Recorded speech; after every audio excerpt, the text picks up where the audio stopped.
E aí, pessoal, saudações para vocês. Nessa apresentação nós vamos ver o processo de respiração celular, mas de uma forma bem resumida e bem simplificada, que eu espero que auxilie no entendimento, porque esse é um processo realmente bem complexo.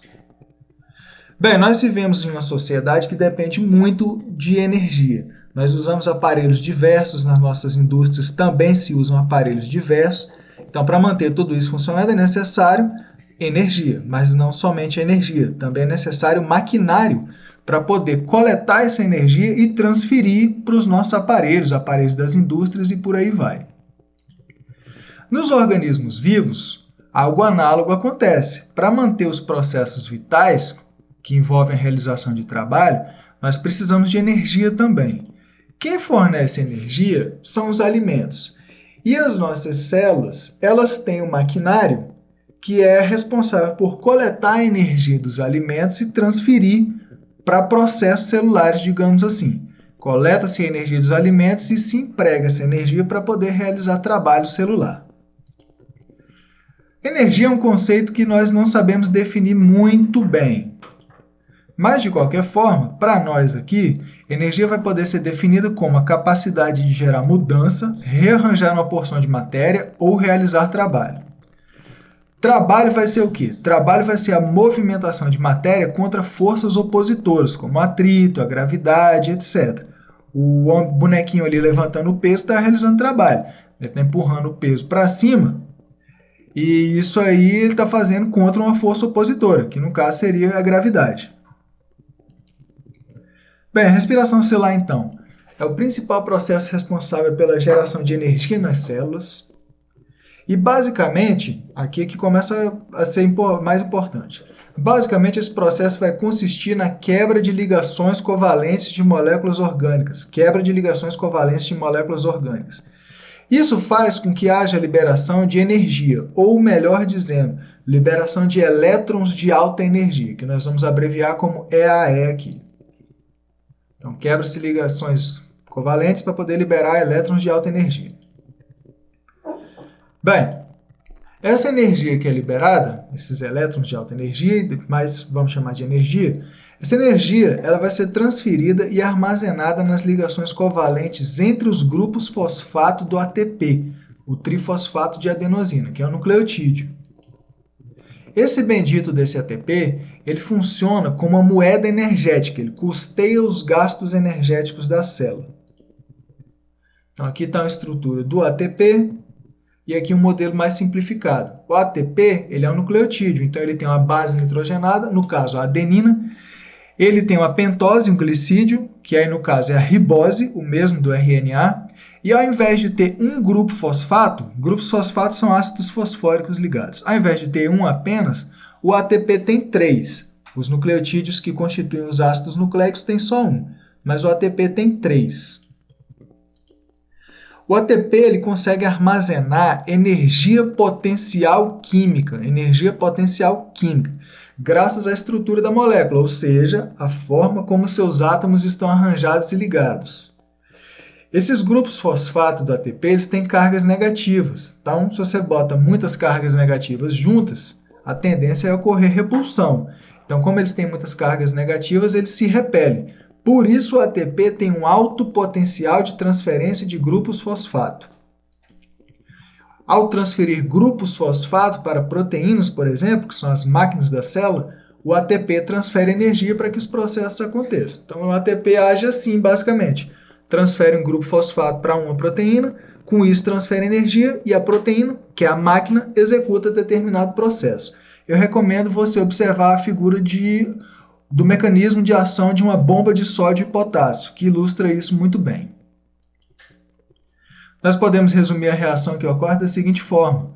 O ATP se dissocia em ADP e fosfato inorgânico, e isso libera energia. Então, basicamente, o ATP, que é a adenosina trifosfato, perde um grupo fosfato, é o PI lá, o fosfato inorgânico.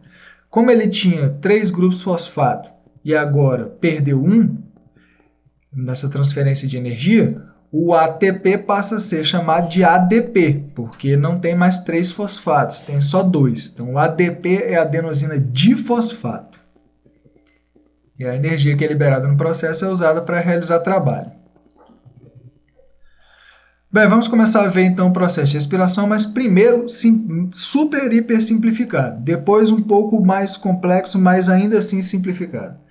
Aí na figura nós temos a representação de uma molécula orgânica qualquer, que tem 6 átomos de carbono. Poderia ser, por exemplo, um modelinho de uma molécula de glicose, que é um glicídio. Como nós usamos a glicose como exemplo para ver o processo de respiração celular, faz de conta que isso aí seria a glicose mesmo, que é uma molécula que tem 6 átomos de carbono. Agora, aí no modelo, só estão sendo representados os átomos de carbono, nenhum outro, e só as ligações entre os átomos de carbono, que seriam esses traços azuis. Aí na figura eu não estou representando átomo de hidrogênio, oxigênio, nenhum outro, só carbono. O processo de respiração celular vai ser basicamente uma oxidação, ou vai envolver, pelo menos, a oxidação completa da molécula de glicose, ou de moléculas orgânicas. O que é esse negócio de oxidação? Oxidar é dar elétrons e reduzir é adquirir. Então, reações que envolvem oxidação também vão envolver a redução de alguém. Então, quem é oxidado vai dar elétrons, quem é reduzido vai adquirir. Observa lá na figura embaixo. O X pode ser uma substância ou um átomo qualquer. E a bolinha amarela seria um elétron, ou elétrons. Então, X, se ele dar elétrons, vai perder? Ele é oxidado. E o Y, que está recebendo, ele vai ser reduzido. Então, oxidar é dar elétrons, reduzir é adquirir. Aqui no nosso exemplo, X foi oxidado e Y foi reduzido. Para nós, em biologia, especialmente em bioquímica, nós podemos admitir que a oxidação também pode ser a entrada de oxigênio ou a saída de hidrogênio de uma molécula orgânica, enquanto a redução seria a saída de oxigênio ou a entrada de hidrogênio. Então é fácil você pensar nisso. Aumentou a quantidade de oxigênio em determinada molécula ou a quantidade de oxigênios ligados em átomos de carbono, isso aí significa oxidação. Ou ao contrário, aumentou a quantidade de átomos de hidrogênio, isso aí seria redução. Pois bem, na oxidação completa da nossa molécula orgânica, aí, faz de conta que é a glicose, o que vai acontecer basicamente em várias etapas é o seguinte: as ligações covalentes entre os átomos de carbono vão ser rompidas, isso libera energia, e essa energia, além disso, antes disso, vão ser ligados o máximo de átomos de oxigênio em cada átomo de carbono, é uma oxidação completa. Essa energia vai ser usada para quê? Nós temos aqui na figura embaixo a adenosina difosfato, que só tem 2 grupos fosfato. Essa energia vai ser usada para ligar um terceiro grupo fosfato no ADP para formar o ATP. Então é isso, basicamente a energia foi transferida de uma molécula orgânica para o ADP, para que seja feito o ATP. Bem, e o ATP como é que ele é usado? Já foi mencionado. Aquela ligação ali, por exemplo, que está brilhando, piscando, entre grupos fosfato, ela é dita uma ligação de alta energia.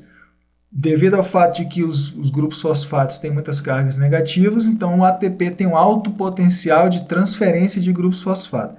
Quando ele transfere o grupo fosfato para alguma molécula, proteína, isso aí libera energia. E essa energia que vai ser usada para poder fazer com que algum processo aconteça. Vai ser energia usada para realizar trabalho.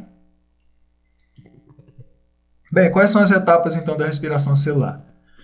Nós vamos ver o processo baseados na molécula de glicose, que tem fórmula molecular C6H12O6. E é importante notar que as equações que vão ser mostradas daqui para frente, elas são equações simplificadas. Elas não estão balanceadas e só mostram apenas os principais reagentes e os principais produtos. Não mostra tudo, só o que é primordial lembrar que acontece ou que existe. Primeira etapa do processo de respiração, vendo a partir da glicose, é a glicólise.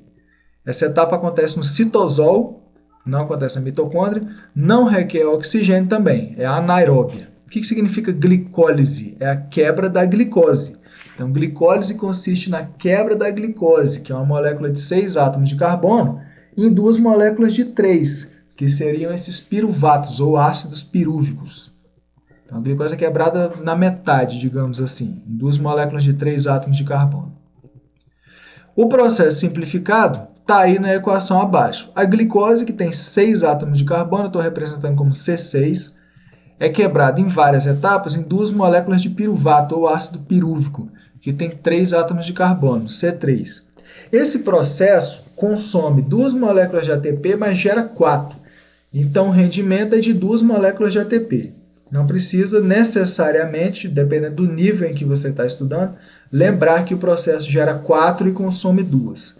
Aqui, para nós, eu estou somente citando o primordial. O processo gera 2 moléculas de ATP para cada molécula de glicose. E como são quebradas ligações covalentes, o processo também libera elétrons de alta energia. Bem, os piruvatos gerados na glicólise vão ser transportados para dentro da mitocôndria. Então, lembrando um pouco aqui rapidamente a estrutura da mitocôndria. Ela possui uma membrana externa, um espaço intermembranar que fica entre a membrana externa e a membrana interna. A membrana interna tem umas invaginações que chamam-se cristas mitocondriais. O interior da mitocôndria, que seria como se fosse um citosol da mitocôndria, é a matriz mitocondrial. E lá na matriz mitocondrial tem um DNA mitocondrial também e ribossomos, que eu não representei aqui na figura. Bem, seguindo a glicólise e com os piruvatos na mitocôndria, a etapa seguinte é o ciclo de Krebs, ou ciclo do ácido cítrico. Essa etapa vai acontecer na matriz mitocondrial e ainda não requer oxigênio. Antes do ciclo de Krebs propriamente dito, ocorre a formação de acetilcoenzima A, ou acetil-CoA. Então, vai ser uma reação que vai pegar os piruvatos gerados na glicólise, os piruvatos vão reagir com coenzima A para formar acetilcoenzima A, CO2, e isso também causa a liberação de elétrons de alta energia. Bem, o piruvato tem 3 átomos de carbono, o grupo acetil ligado na coenzima A tem 2 e o dióxido de carbono tem 1. Então, um átomo de carbono do piruvato, mas que antes era da glicose, é perdido na forma de CO2 e os outros 2 vão constituir o grupo acetil ligado na coenzima A.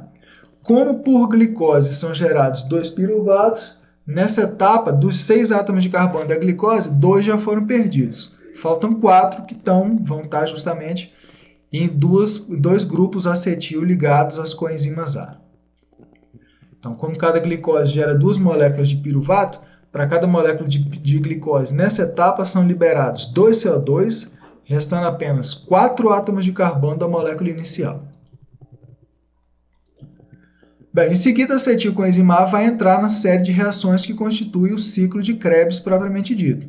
São várias reações nas quais, inicialmente, a acetilcoenzima A vai reagir com essa molécula aí, o oxaloacetato, vai gerar uma outra molécula, que é o ácido cítrico, não precisa lembrar necessariamente, né, dependendo do nível que você está estudando isso. E no final de uma sequência de reações, o oxaloacetato é gerado de novo, por isso chama de ciclo. O oxaloacetato é um reagente inicial e é também um produto final. Então, o resultado aí, o que é gerado no ciclo de Krebs, vão ser oxaloacetato, de novo, 2 CO2, uma molécula de GTP, elétrons de alta energia e a coenzima A, que antes estava ligada no grupo acetil. Esses 2 CO2 por ciclo de Krebs são provenientes do grupo acetil. Na verdade, os átomos de carbono do CO2 são provenientes dos 2 átomos de carbono do grupo acetil. Por glicose, seriam 2 acetilcoenzima A, reagem com 2 oxaloacetato, e aí no final dos produtos seriam 2 oxaloacetatos mais 4 CO2, ou seja, os 4 átomos de carbono da glicose já foram embora, os que sobraram, todas as ligações covalentes entre os átomos de carbono da glicose foram quebradas. A glicose já foi toda oxidada. 2 GTPs por glicose, mais elétrons de alta energia e 2 coenzimas A. Esse GTP que é gerado por ciclo, ele pode ser convertido em ATP. E, como eu tinha mencionado agora, lembrar que para cada molécula de glicose são produzidos, então, 2 ATPs nessa etapa, porque por glicose vão ser produzidos 2 acetilcoenzima A. Até agora o que nós temos? Durante a glicólise, a formação de acetilcoenzima A e o ciclo de Krebs, nós vimos que todos os 6 átomos de carbono da glicose foram eliminados na forma de CO2. E para isso foram quebradas as ligações covalentes que uniam esses átomos, o que resultou na liberação de elétrons de alta energia. Se o processo quisesse alguma coisa, na verdade ele não quer, mas fazendo de conta que ele tem um objetivo, o objetivo do processo até agora é quebrar a molécula de glicose para gerar elétrons de alta energia. Então, até agora a glicose foi toda quebrada, gerou 6 moléculas de CO2 e 4 ATPs, 2 na glicólise, 2 no ciclo de Krebs, mais os elétrons de alta energia. Agora nós vamos ver para que é que se tem necessidade desses elétrons de alta energia. Vamos ver para que eles servem. Ainda não começou mesmo a produção de ATP. Então vem a etapa seguinte, que é a cadeia de transporte de elétrons. Essa etapa também acontece nas mitocôndrias. Ela ocorre nas invaginações das membranas internas das mitocôndrias, que é o que nós chamamos de cristas mitocondriais. E agora sim precisa de oxigênio o processo. Basicamente o que vai acontecer, antes de nós vermos as figuras.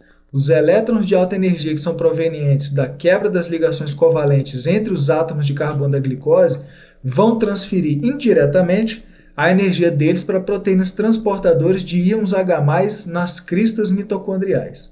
Então, se gera elétrons de alta energia para que a energia desses elétrons seja transferida para proteínas transportadoras para elas fazerem transporte ativo de íons H+. Esse processo tem como objetivo gerar um gradiente de concentração de íons H+, uma diferença na concentração de íons H+, entre o espaço intermembranar da mitocôndria e a matriz mitocondrial. Então vamos ver isso aí nas figuras. Aqui na figura nós temos o seguinte. As bolinhas amarelas representam os elétrons de alta energia que são gerados no processo de respiração até agora. Aí de verde nós temos uma representação das bombas de íons H+, não tem um só tipo, tem 3, mas nós vamos fazer de conta que tem um só.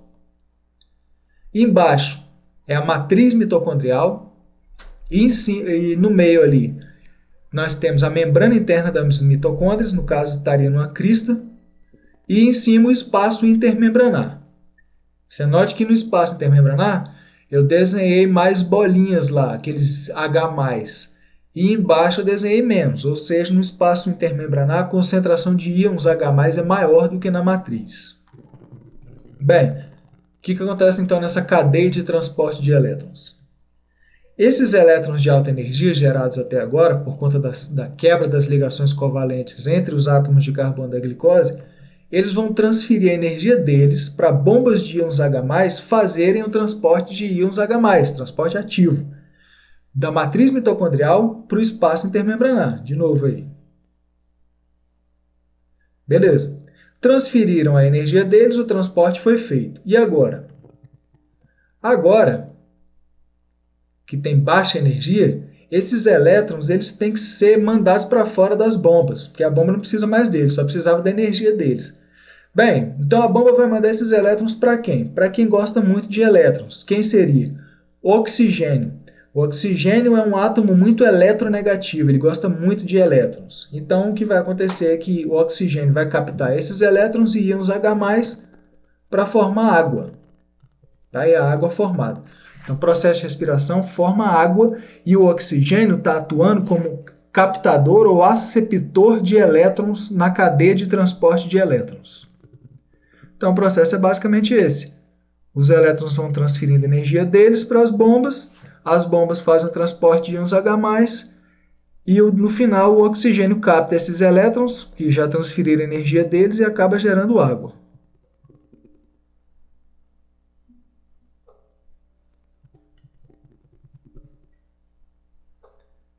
E mais uma vez aí. Esse processo persiste. Enquanto você tiver alimento disponível, passando pelo processo de respiração celular, ou seja, sofrendo oxidação completa, e você vai continuar gerando elétrons de alta energia e o bombeamento de íons H+ vai continuar. E é isso que mantém a diferença de concentração entre o espaço intermembranar, que é em cima, e a matriz mitocondrial, que está embaixo. Diferença de concentração de íons H+. Bem, por último vem a última etapa justamente, que é a fosforilação oxidativa. Nesse processo, moléculas de ADP, adenosina difosfato, vão ser fosforiladas para gerar adenosina trifosfato. graças à energia proveniente de reações de oxidação-redução, que foram as reações que nós vimos nas quais ocorreram a quebra das ligações covalentes e a liberação de elétrons de alta energia. Nessa etapa, os íons H+, que estão em maior concentração no espaço intermembranar, vão passar lá do espaço intermembranar para a matriz mitocondrial, via transporte passivo, através de uma permease, digamos assim, que é a proteína. Só que essa permease ela tem uma turbina molecular. Essa turbina molecular vai ser movida pela passagem dos íons H+. Não tem a turbina na usina hidrelétrica movida pela passagem de água, que gera energia? Aqui vai ter também uma turbina, só que ela é movida pela passagem de íons H+. E o movimento dessa turbina, então, vai gerar a energia necessária para que ela atue como enzima e catalise a fosforilação das moléculas de ADP em ATP, adenosina trifosfato. Esse processo vai produzir, então, 26 moléculas de ATP para cada molécula de glicose. Esse é um valor na prática. Em teoria poderia ser mais, mas o valor na prática, que eu creio que é o que tem sido comumente aceito, é esse aí. Pois bem, então na figura, o que nós temos? Vou voltar aqui. O que nós temos na figura? Continua sendo a membrana interna da mitocôndria, e em cima o espaço intermembranar com concentração alta de íons H+, e embaixo a matriz com concentração baixa. Lá na matriz mitocondrial está lá a ATP sintase, que é a proteína fazedora, produtora de ATP. E no lado esquerdo, nós temos lá o ADP, a adenosina difosfato, e o grupo fosfato. Então, na medida em que íons H+ vão passando do espaço intermembranar para a matriz, eles giram a turbina da ATP sintase, e isso aí é o que faz com que ela seja capaz de ligar grupo fosfato no ADP, para formar o ATP, ou seja, ela fosforila o ADP.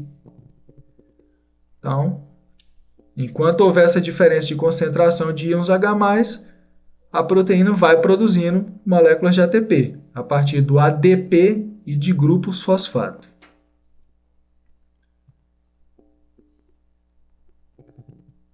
Bem, os rendimentos do processo. Por molécula de glicose, na prática, a quantidade de ATPs gerados vai ser, em cada etapa, o seguinte: 2 na glicólise, mais 2 no ciclo de Krebs, mais 26 na fosforilação oxidativa. Então, isso aí gera, no final, na prática, na teoria poderia ser mais, mas na prática, 30 moléculas de ATP para cada molécula de glicose que sofre oxidação completa, para liberar elétrons de alta energia que vão permitir que ocorra a cadeia de transporte de elétrons e a fosforilação oxidativa no final.